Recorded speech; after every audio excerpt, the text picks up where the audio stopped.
জাহাঙ্গীরনগর বিশ্ববিদ্যালয়ের কেন্দ্রীয় শিক্ষার্থী সংসদ জাকসু ও হল সংসদ নির্বাচনে প্রার্থীদের জন্য ডোপ টেস্ট বাধ্যতামূলক ছিল।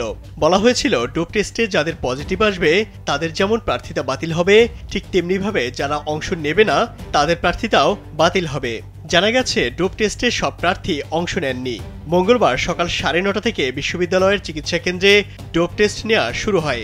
সন্ধ্যা 6টা পর্যন্ত সময় নির্ধারণ করা থাকলেও রাত 8টা পর্যন্ত প্রার্থীদের ডোপ টেস্ট নেওয়া হয়।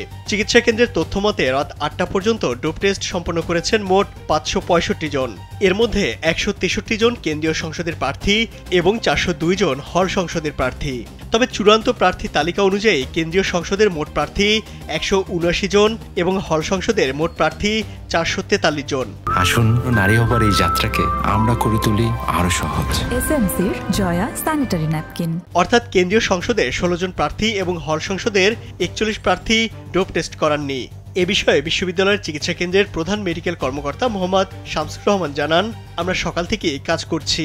শিক্ষার্থীদের জন্য নির্ধারিত সময় থেকে 2 ঘন্টা বেশি সময় নিয়ে আমরা স্যাম্পল সংগ্রহ করেছি, কিন্তু এরপরও সবাই আসেননি।